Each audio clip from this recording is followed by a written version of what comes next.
generasi muda bisa, yang udah menemukan passionnya nih, bisa memilih jalur yang sesuai dengan minatnya. Merdeka Belajar dan Kampus Merdeka ini yang paling signifikan sebetulnya tujuan untuk transformasi perguruan tinggi kita menjadi perguruan tinggi yang lebih adaptif, fleksibel, menghasilkan lulusan-lulusan yang lebih agile, lebih siap menghadapi dinamika perubahan. Tidak lagi berada dalam silo-silo sempit, tapi bisa dalam semesta yang lebih luas. Seperti saat ini ada 15.000 adik-adik emas yang mengikuti program kampus mengajar, luar biasa sekali. Kan memprediksi hari esok itu sulit. Kita harus merancang sendiri. Jangan sampai generasi muda kita dirancang jadi bonsai ya. Ikuti passionmu, kembangkan dirimu, potensimu semaksimal mungkin. Karena hari esok itu milik kalian.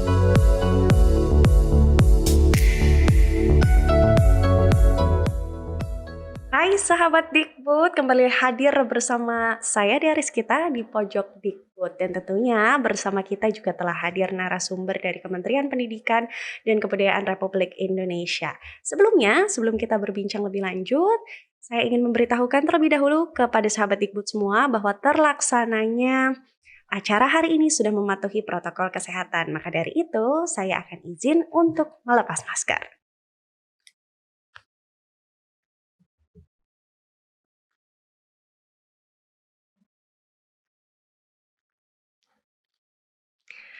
Sahabat Dikbud, tentunya hari ini di Pojok Dikbud kita akan kembali membahas inovasi seputar pendidikan dan juga kebudayaan yang mendukung programnya Mas Menteri, yaitu Merdeka Belajar.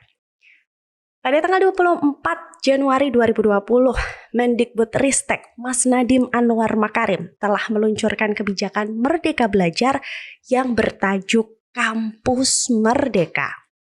Kampus Merdeka memiliki 4 penyesuaian kebijakan di lingkup pendidikan tinggi Indonesia. Penasaran apa saja kebijakan-kebijakannya yang dikeluarkan oleh Kemendikbud dan bagaimana pengembangan Kampus Merdeka sebagai wujud serentak bergerak wujudkan Merdeka Belajar? Saat ini telah hadir bersama dengan kita Direktur Jenderal Pendidikan Tinggi, Prof. Nizam. Selamat sore. Sore, Prof. Apa kabar, Prof? Alhamdulillah sehat. Sehat, Prof? Sehat. Ini karena kita sudah memenuhi protokol, bisa saya lepas ya? Silakan, Prof.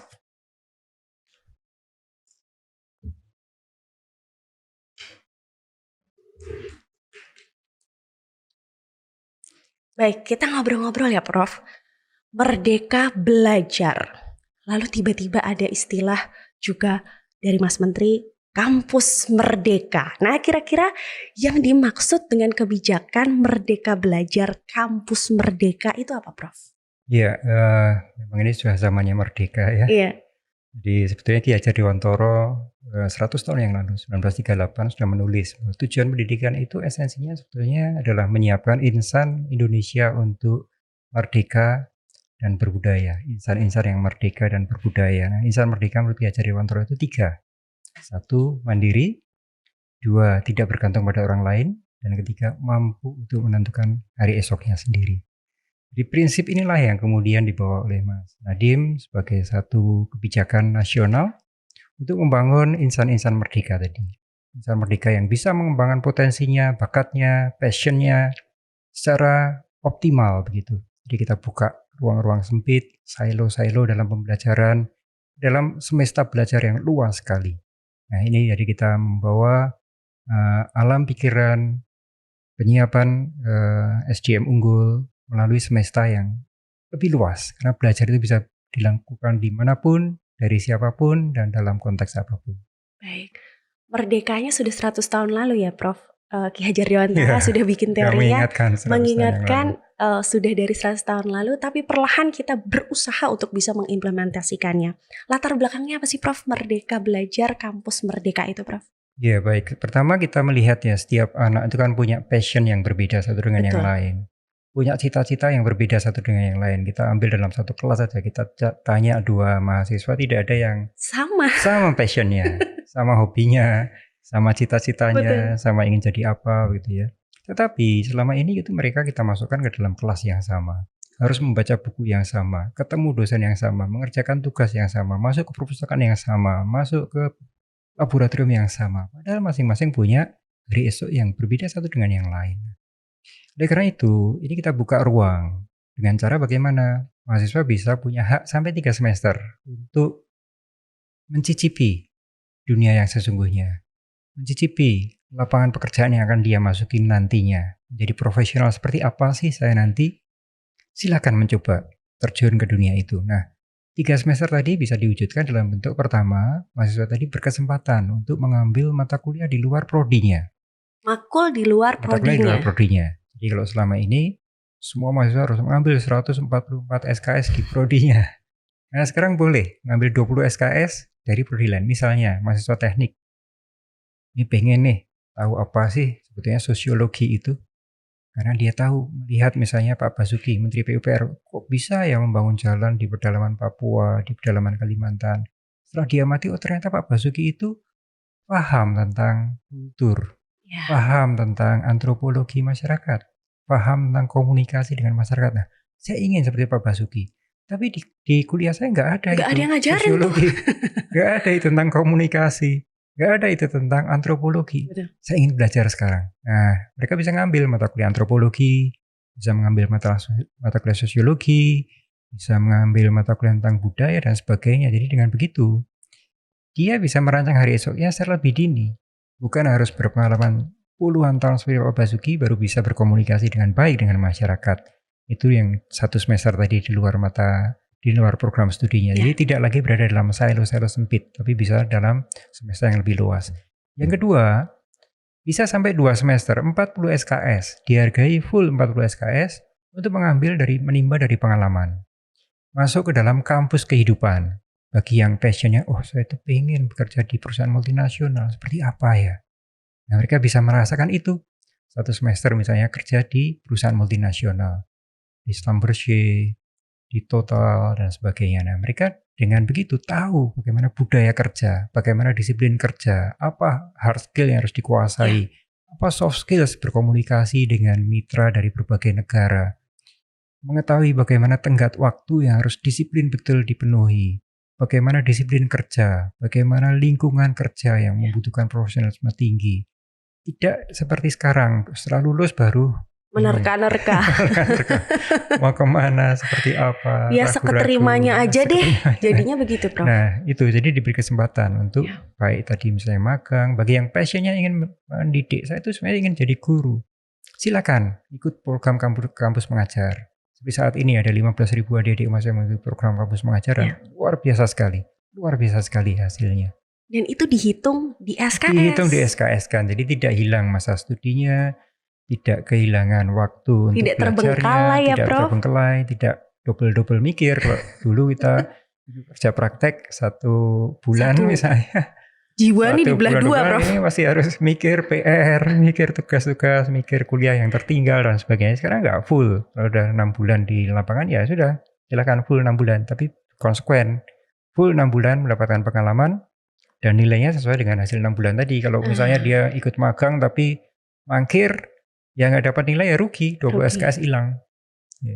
Baik, menarik ya sahabat Dikbud. Mungkin sahabat Dikbud yang sudah selesai kuliahnya akan iri dengan sistem kuliah yang sekarang, tapi tidak apa-apa. Yang penting program ini pengennya sih cepat terlaksana supaya generasi muda bisa, yang udah menemukan passionnya nih, bisa memilih jalur yang sesuai dengan minatnya.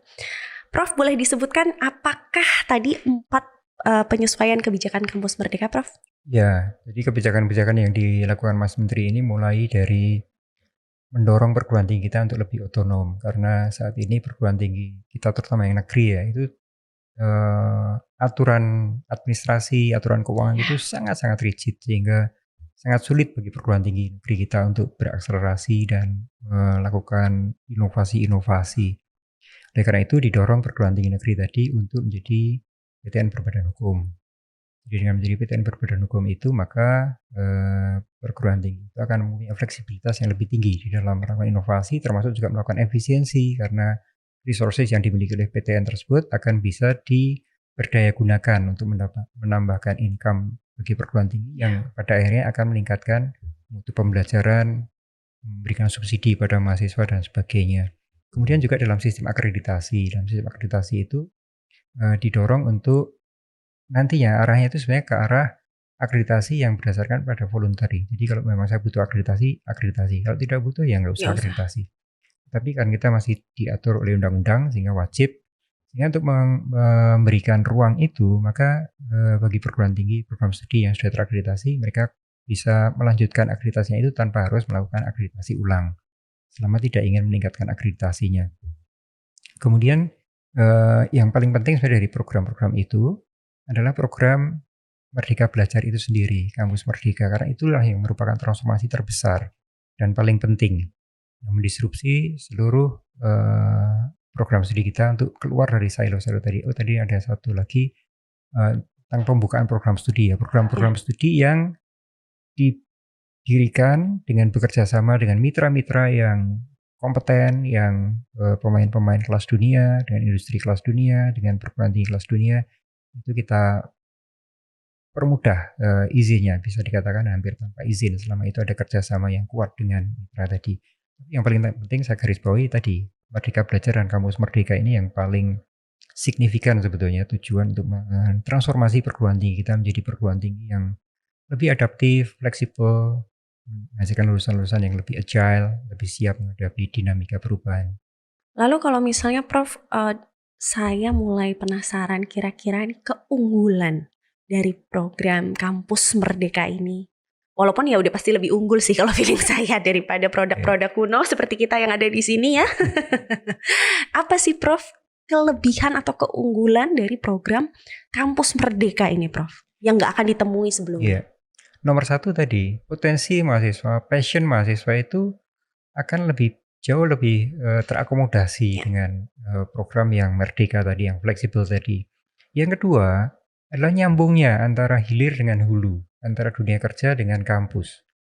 Kampus tidak lagi menjadi menara gading, tapi menjadi bagian dari perubahan, bagian dari dinamika yang terjadi di dunia kerja. Seperti prediksi dari McKinsey yang mengatakan bahwa dalam 10 tahun ke depan itu 23 juta lapangan pekerjaan di Indonesia akan hilang, tergantikan oleh otomasi, sistem cerdas, dan sebagainya. Ya. Nah, ketika dinamik lapangan pekerjaan itu hilang, sementara perguruan tinggi masih mendidik mahasiswa dengan cara-cara lama, dengan kompetensi yang sangat rigid. Ini kan bahaya sekali nanti ketika lulus dunianya, lapangan pekerjaannya sudah beda. Yes. Nah, oleh karena itu McKinsey juga mengatakan ini ada potensi lahirnya pekerjaan-pekerjaan baru, tapi kompetensinya juga beda, kompetensi baru. Yang itu evolving, sedang terbentuk kompetensi baru tadi kan sekarang tidak pernah terpikir ya 10 tahun yang lalu bahwa kita bisa melakukan transaksi keuangan dengan mudah 24 jam sehari. Kita tidak perlu pergi ke bank ketika mengirim uang atau menerima uang. Betul. Itu kan tidak terbayang 10 tahun yang lalu. Tapi sekarang itu konkret ada di tengah-tengah kita. Betul. Demikian pula dengan kita belanja, kita berjualan. Segala macam itu kan sekarang sudah sangat-sangat berubah. Kita mendefinisikan kerja pun juga sudah beda. Sudah beda, bukan berangkat ke kantor. Lagi berangkat ke kantor, tapi doing work without a job even ya. Iya, betul. Jadi Prof. itu sesuatu yang tidak terpikirkan oleh sistem pendidikan tinggi kita yang konvensional ya, dengan di era revolusi industri sebelumnya, ketiga itu kan memang kompetensi itu sangat baku ya. Kalau kerja di dunia otomotif ya ini harus dikuasai. Jadi bagian dari mesin-mesin gitu ya, jadi bagian dari skrup. Nah, ke depan ini terdisrupsi semua itu. Betul. Sehingga kita harus menyiapkan tadi lebih agile, lebih adaptif. Caranya tadi dengan menjeburkan mahasiswa ke dunia yang sedang berdinamika membentuk masa depannya tadi. Kampus kehidupan ya, kampus kehidupan. Jadi kalau saya selalu mengatakan pada teman-teman, ini kita bersama-sama merancang hari esok bersama-sama dengan dunia kerja. Karena dunia kerja sendiri juga sedang terdisrupsi. Sama-sama sedang tertatih-tatih, terbata-bata dengan perubahan yang sangat pesat di dunia karena kemajuan teknologi. Jadi kata Peter Drucker ya, the best way to predict the future, karena meramal hari esok itu susah sekali. The best way to predict the future is to create it. Jadi cara terbaik untuk merancang, untuk memprediksi hari esok ya dengan kita menciptakan hari esok tersebut. Caranya dengan bersama-sama antara supply dan demand, merancang dan membentuk hari esok tadi secara bersama-sama melalui Kampus Merdeka. Hulu hilir dikawinkan. Kawinkan. Nanti pemerintah punya andil sendiri di situ. Jadi anaknya nanti banyak dan berkualitas. Jadi nggak akan ada anak-anak yang bingung setelah lulus mau ngapain, mau kerja di mana, dan tidak ada passion yang akhirnya harus dikubur Iya. dan digugurkan. Karena banyak banget loh Prof di zaman-zaman saya begitu ya. Sebenarnya tuh sukanya apa, kuliahnya apa, kerjanya beda lagi. Iya lagi. Karena kan sayang sekali ya Prof, harusnya Iya. ketika passion mendapatkan wadah, pasti jadinya luar biasa. Betul sekali Mbak. Jadi kadang-kadang adik-adik mahasiswa ya, ini saya pengalaman pribadi maupun juga pengalaman mencermati anak-anak saya, adik-adik saya yang kuliah gitu ya. Kadang-kadang mereka mendapatkan ijazah sekedar membahagiakan orang tua. Setelah itu nanti kerjanya lain lagi. Iya. Karena memang passionnya ke sana. Jadi itu yang terjadi. Atau kadang-kadang sebaliknya gitu. Dia ingin sesuatu tapi tidak ada di prodinya.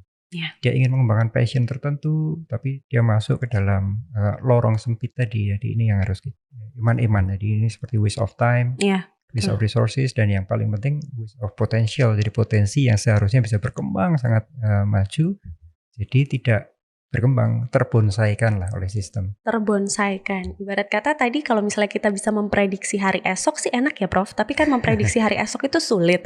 Kita harus merancang sendiri.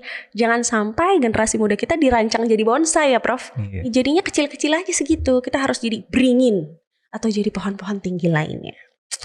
Nah Prof, kira-kira tadi perguruan tinggi kan otomatis harus terlibat dong dalam eksplorasi kebijakan kampus Merdeka.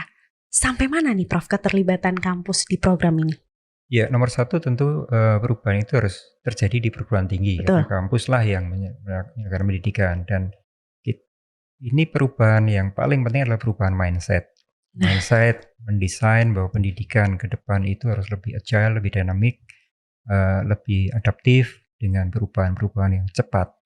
Nah, ini yang membutuhkan keberanian untuk keluar dari zona nyaman. Keberanian untuk meninggalkan shifting dari old paradigm ke new paradigm. Teman kadang-kadang merasa bahwa kalau sudah diajari A sampai Z, pasti nanti bisa siap bekerja. Iya. Nah, sementara dunia pekerjaan mengatakan, ini lulusan perguruan tinggi gimana sih? Nggak bisa, ini meeting bisnis saja belum pernah.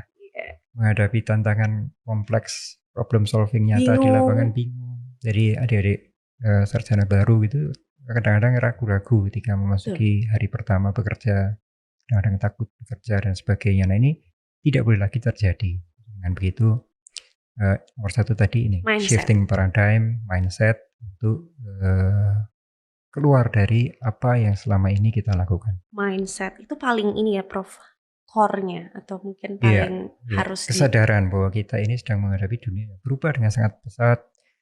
Era yang kita kenal dengan VUCA sangat tidak menentu, penuh dengan perubahan, penuh dengan dinamika. Problem-problem saat ini juga sangat kompleks, harus didekati dengan pendekatan multidisipliner, tidak bisa lagi yang namanya monodisiplin, linearitas dan sebagainya. Ya tentu core kompetensi tetap perlu ya. Jadi seseorang perlu punya fondasi untuk dia mengembangkan. Pohon untuk bisa cabangnya banyak itu pokoknya harus kuat. Betul. Akarnya harus jam dalam ke tanah gitu ya. Tapi cabang-cabangnya ini jangan sampai kemudian harusnya jadi beringin kok jadi pohon bambu gitu. Tegak ke atas. Terus gitu. aja udah. Nggak ada cabang yang bisa berkembang. Menarik ya obrolannya ya sahabat ikut ya. Prof, ngomong-ngomong soal kebijakan yang kemarin sempat disepakati gitu ya pasca diterbitkannya SKB 4 Menteri, lalu ada opsi untuk perkuliahan tatap muka, itu kira-kira bisa diceritakan nggak Prof ke sahabat ikut? Ini kita sudah setahun nih Prof. Harus beradaptasi dengan COVID-19 ini ya. Tentu kita ya harus beradaptasi. Satu, kita harus beradaptasi. Caranya bagaimana? Kita tentu tidak bisa menyerah dengan COVID ini. Nah, sehingga budaya baru untuk beraktivitas secara sehat, menjaga protokol, menerapkan 5M, itu satu keharusan, satu keniscayaan yang harus kita lakukan. Otherwise, kita kalah berperang dengan virus ini. Sehingga kita sudah harus berpikir bagaimana kita beradaptasi dengan kondisi COVID ini untuk bisa menyelenggarakan pembelajaran sesuai dengan kebutuhannya. Ya. Ada beberapa kebutuhan pembelajaran itu yang bisa dilakukan misalnya melalui daring. Ya sudah, kita lakukan secara daring. Tapi ada yang tidak bisa dilakukan secara daring karena pendidikan itu tidak sekedar pembelajaran, tidak sekedar melihat YouTube, kemudian mengikuti kuliah melalui rekaman dosennya, itu mungkin menularkan ilmunya bisa, tapi untuk interaksinya, berdiskusi, problem solving, Dinamikanya membentuk nggak ada ya, Prof? karakter, beraktivitas Iya, sosial, itu tidak tergantikan dengan pertemuan tatap muka. pertemuan dengan daring ya. Jadi kita perlu interaksi luringnya. Nah, untuk itu memang di dalam SKB 4 Menteri itu didorong kalau yang sudah seluruh dosen dan tekniknya itu vaksinasi, divaksin. Karena begini, dari data riset internasional mengatakan bahwa risiko untuk COVID ini pada usia 40 tahun ke atas. Kalau yang muda, balita dan sebagainya itu sebetulnya seperti kena flu biasa ya. Ya, imun tubuhnya justru lebih lebih mudah terbentuk. Tapi untuk yang usia 40 tahun ke atas itu angka fatalitasnya jauh lebih tinggi. Sehingga ketika para dosen dan teknik ini sudah divaksinasi, sebetulnya risiko itu turun drastis, risiko untuk penularan COVID-nya. Nah, itulah yang menjadi dasar untuk munculnya kebijakan SKB 4 Menteri, sehingga nanti ketika semua sudah divaksinasi, itu kita harapkan secara terbatas, secara pembelajaran tatap muka secara ya mungkin istilahnya terbatas ya, artinya terencana, terkendali, itu bisa kita lakukan. Artinya kita tetap menggunakan protokol yang ketat, misalnya Ya. kelas dibatasi maksimum 25 mahasiswa, kemudian jaraknya tetap dijaga, tetap memakai masker sampai kita semua memastikan COVID ini berlalu. Itu bisa kita lakukan. Terutama aktivitas yang tidak tergantikan dengan daring, seperti laboratorium, Betul. seperti workshop, bengkel, keterampilan-keterampilan fisik, kolaborasi-kolaborasi itu perlu kita mulai lakukan dengan protokol yang ketat.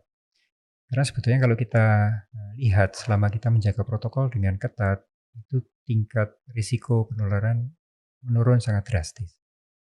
Menjadi berisiko ketika kita melupakan protokol tadi.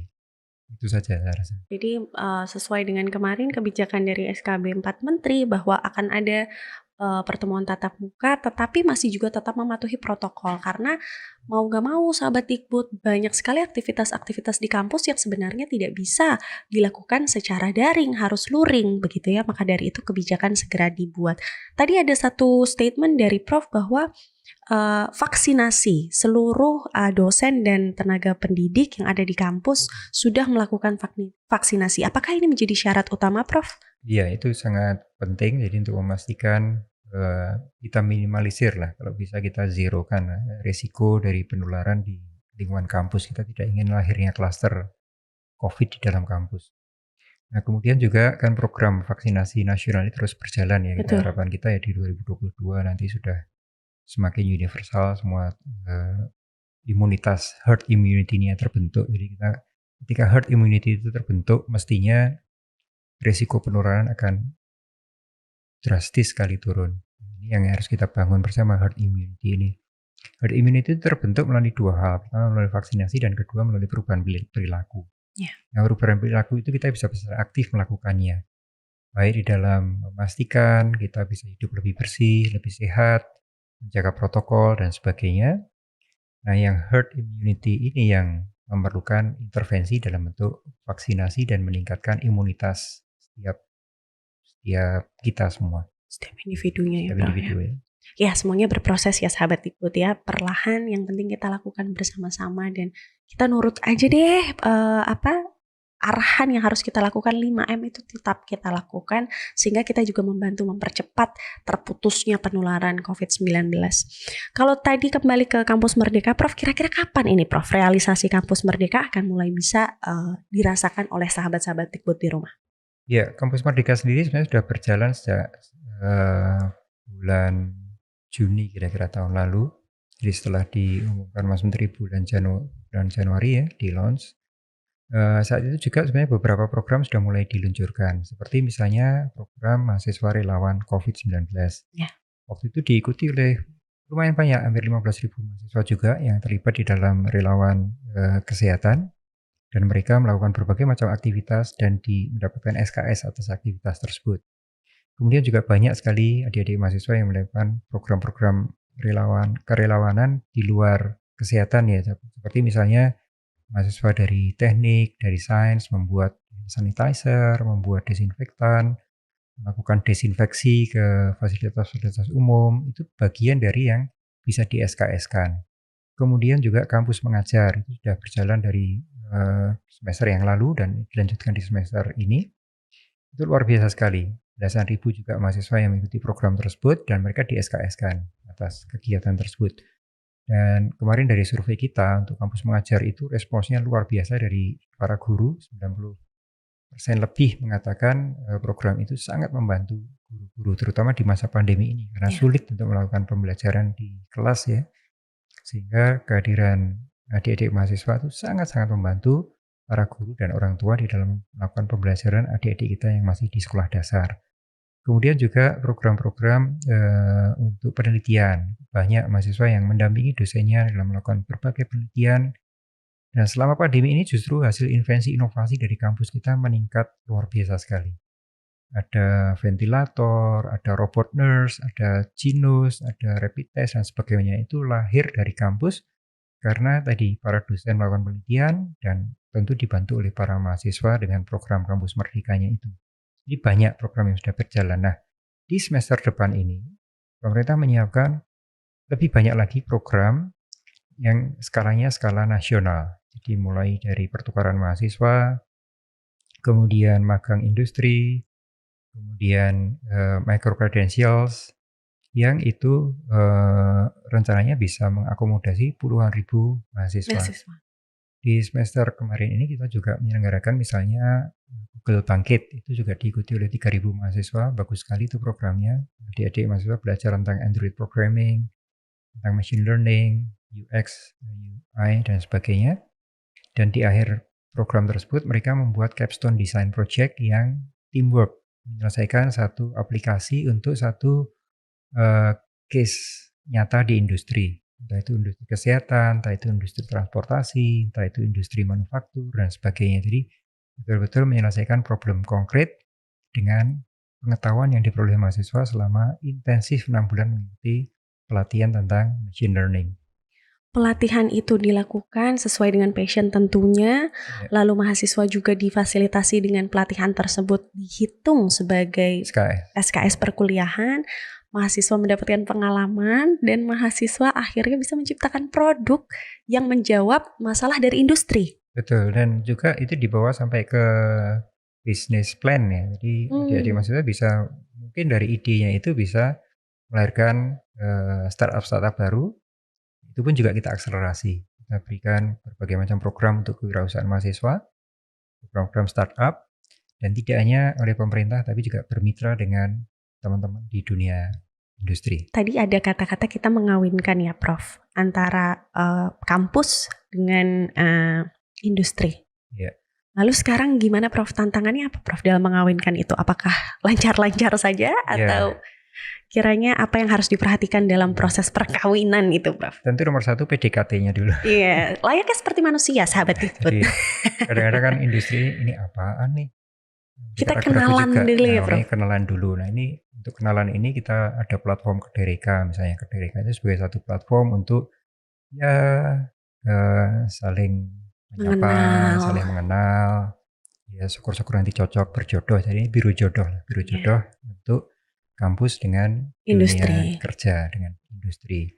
Dan industri ini dalam arti yang sangat luas ya. Bisa kementerian-kementerian lain, bisa pemerintah daerah, bisa lembaga-lembaga sosial, lembaga filantropi dan sebagainya. Jadi ini bagian dari mak comblangnya, biru jodohnya ada di salah satunya Kedereka. Kemudian juga kita melakukan pitching, berbagai macam pitching.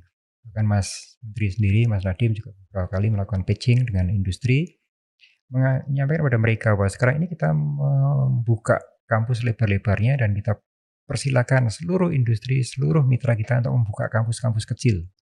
Micro credentials dengan kurikulum sesuai dengan apa yang mereka butuhkan. 1 semester boleh, 1 tahun boleh, Anda tinggal ambil yang terbaik dari perguruan tinggi, silakan nanti masuk ke kampus itu dan pemerintah akan mensupport dengan bentuk-bentuk pendanaan, bentuk-bentuk support yang lain.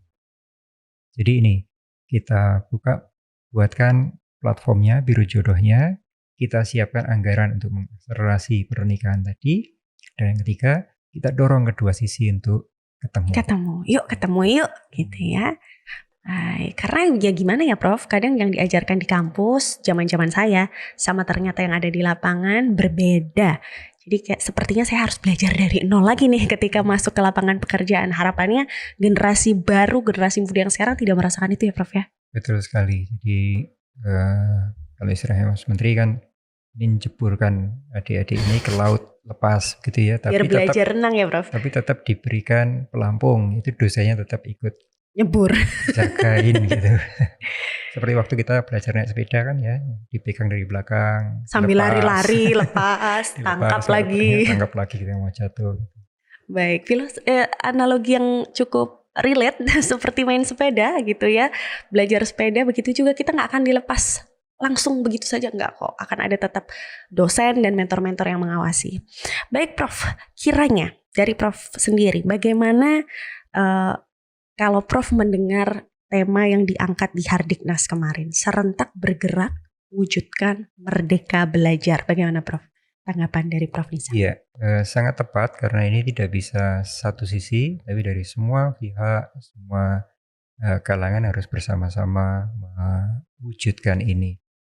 Jadi seperti kata Ki Hajar Dewantoro ya, trisentra pendidikan itu harus diselenggarakan tidak hanya oleh persekolahan, tapi juga keluarga, juga masyarakat. Nah, masyarakat di sini bisa industri, bisa masyarakat luas, dan juga keluarga tadi. Kalau misalnya kita ada program Kampus Merdeka, tapi orang tuanya ragu-ragu melepas anaknya untuk magang di industri, beneran atau melepas anaknya membangun desa, misalnya ini kan beneran nggak? Nah ini jadi ketiga pihak tadi harus bersama-sama, jadi harus bergerak bersama-sama untuk membangun Merdeka Belajar. Nah saya juga ingin menyampaikan Mbak Dea, jadi saat ini kita sudah bekerja sama dengan hampir seluruh kementerian. Jadi dengan Kementerian Desa, dengan Kementerian Dalam Negeri, dengan Kementerian Pariwisata, dengan Kementerian Kelautan Perikanan, Kementerian Pertanian dan sebagainya. Semua kita bergotong royong. Jadi kita bisa menggerakkan ini secara tadi bersama-sama bergerak tadi. Tidak hanya Kementerian Pendidikan dan Kebudayaan, dengan Kementerian Kebudayaan, Riset dan Teknologi, tidak hanya Kemristek Dikbudristek, tapi juga panjang ya Prof sekarang namanya ya Prof. Panjang, susah, keselio-selio lidahnya. Belum terbiasa Prof. Tapi juga kita bergandengan tangan dengan hampir 17 kementerian. Yang lainnya.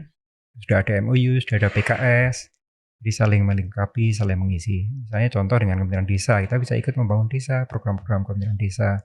Kementerian Pertanian, bagaimana menghadirkan petani-petani milenial, bersama-sama dengan Kementerian Kelautan Perikanan, bagaimana kita membangun kekuatan maritim kita, dengan Kementerian UMKM, bagaimana kita memperkuat UMKM. Jadi itu semuanya Kampus Merdeka. Jadi Kampus Merdeka tapi mewarnai seluruh kementerian ini. Aduh, tidak sabar pengen tahu produk-produk apa aja sih yang nanti akhirnya lahir dari Kampus Merdeka, atau apa anak-anak hasil perkawinannya ini bagaimana nih, pasti berkualitas banget. Dan terakhir Prof, saya ingin Prof Nizam memberikan motivasi ataupun kata-kata bijak kepada mahasiswa-mahasiswa yang sedang menonton saat ini. Silakan Prof. Ya baik, mungkin yang paling penting adalah ikuti passionmu, kembangkan dirimu, potensimu semaksimal mungkin. Karena hari esok itu milik kalian, bukan milik kami-kami yang sudah zaman kolonial ini. Itulah saya rasa masa depan yang cerah ada di hadapan adik-adik sekalian. Tapi itu hanya bisa diperoleh, diraih dengan kerja keras, kesungguhan, dan mengikuti passion, serta menyiapkan diri semaksimal mungkin untuk bisa menjadi generasi unggul. Baik, terima kasih banyak Prof atas waktunya, kita sudah berbincang. Sama-sama. Semoga semua program bisa terlaksana dengan baik. Amin. Halangan rintangan bisa tidak mempengaruhi program Merdeka Belajar Kampus Merdeka. Semakin banyak halangan, semakin menjadi challenge, dan itu semakin memuaskan kita kalau kita sukses mengatasinya. Iya, kalau sukses mengatasinya. Semoga sukses mengatasi setiap halangan. Harus sukses. Itu bukan pilihan. Gagal bukan pilihan. Baik sahabat Dikbud, tadi juga Prof Nizam sudah sempat bilang bahwa ketika kita menerka-nerka hari esok, itu sangat sulit. Tapi ketika kita mau merancangnya, itu akan jauh lebih mudah. Nah, sahabat Dikbud, itu kiranya perbincangan kita bersama dengan Prof. Nizam hari ini di Pojok Dikbud. Untuk sahabat Dikbud yang ingin tahu Pojok Dikbud lainnya, sudut-sudut Kemendikbud lainnya, ingin berbincang juga, nantikan episode-episode selanjutnya karena masih banyak narasumber-narasumber yang akan berbincang bersama saya di sini. Terima kasih banyak sahabat Dikbud, serentak bergerak wujudkan Merdeka Belajar. Sampai jumpa. Merdeka. Kampus Terima Merdeka. kasih. Terima kasih banyak Prof.